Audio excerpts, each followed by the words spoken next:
Tmavé kruhy pod očami majú dve základné príčiny. V prvom prípade, ktorý je typický pre svetlejšie ženy, je dôvodom tenkosť pokožky pod očami. Tmavšie ženy majú kruhy pod očami najčastejšie spôsobené zvýšenou pigmentáciou kože. Na obidva problémy dnes ponúka estetická medicína riešenie. Tenkosť kože sa rieši pomocou kyseliny hyaluronovej. Výrazné zlepšenie nastáva po vpravení kyseliny hyaluronovej, ktorá doslova mechanicky oddiali kožu od týchto cievok a následne na to nepresvítajú. Zákrok je relatívne rýchly, je to 20-30 minút, no a po zákroku netreba žiadny špeciálny režim. Môže pri tomto zákroku vzniknúť modrina a takisto aj opuch. Určite by som neriskoval príchod a robenie zákroku tesne pred nejakou spoločenskou udalosťou, ale odložil to na čas, kedy bude mať klientka 5-6 dní voľna. Najmä kvôli tej modrine.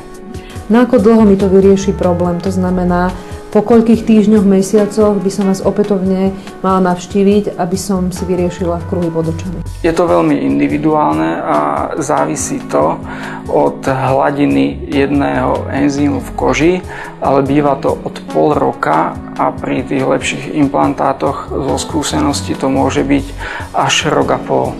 Ak sa chcú kruhov pod očami zbaviť ženy so zvýšenou pigmentáciou, siahajú po lasery. Koľkokrát treba absolvovať laser na to, aby sme dosiahli to vybielenie?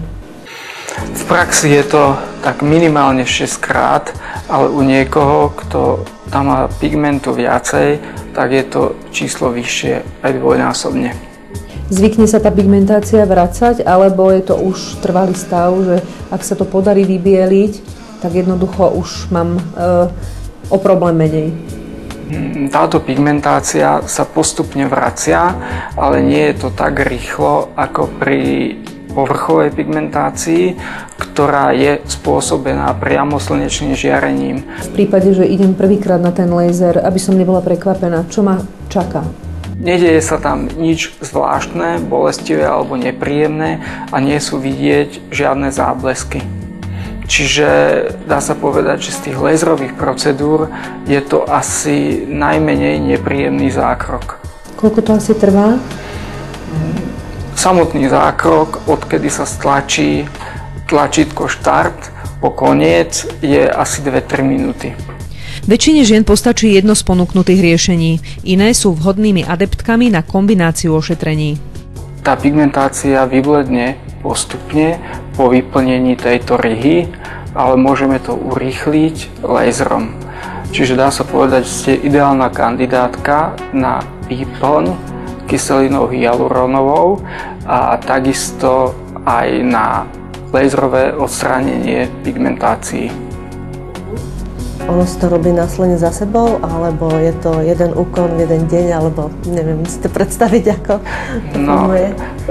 Dá sa to aj ako jeden úkon v jeden deň, len to laserové odstraňovanie pigmentu treba viackrát opakovať. Najprv by sa urobila výplň kyselinou hyaluronovou a následne potom, aj 5 minút potom, samotné laserové odstraňovanie. Výhodou toho laserového odstraňovania je, že prakticky vôbec to necítiť, nič, žiadne záblesky nevidieť, čiže nie je to niečo nepríjemné, ako je to pri odstraňovaní pigmentu intenzívnym pulzným svetlom. Po tej kyseline hyaluronovej môže vzniknúť opuch, ale pri kvalitnejšom, lepšom implantáte je pravdepodobnosť opuchu menšia, no a vždy sa tam môže zasiahnuť nejaká cievka, čiže môže vzniknúť modrina, ale nie je to typické. No a je to vďaka tej ihle, tvaru ihly, ktorá sa používa, čiže najprv sa prepichne koža ostrou klasickou injekčnou ihlou, aby to čo najmenej bolelo a samotné podkožie sa už potom ošetruje tupou ihlou, čiže funguje to takto nejako. Že už tam je ako keby taký vpich dierka a vlastne s tým idete do toho. Hej, a s tým súvisí aj hojenie, že jediné, čo sa vyhojí, alebo jediné, čo treba hojiť, je ten vpich. A ako dlho to potom sa hojí asi tak? Je to veľmi rýchle. To je prakticky, tento vpich už nie je vidieť po týždni. Osobne uprednostňujem rozložiť to najmenej na 2-krát, lebo je to taká citlivá partia a menej je v tomto prípade viacej, aby daný človek videl, že ako ho to zmení, ako vyzerá potom a mohol si vybrať, že ktoré miesta ešte potom dokorigovať po tom prvom zákroku. Bežne sa stáva, že po prvom zákroku netreba druhý. Na záver konzultácie doktor Vrabec poradil klientke, ako sa starať o pleť so zvýšenou pigmentáciou. Treba používať krémy s vysokým faktorom, teda 30 a viac, a najmä v letnom období je dobré chrániť sa pred slnečným žiarením aj nosením šiltovky či klobúka.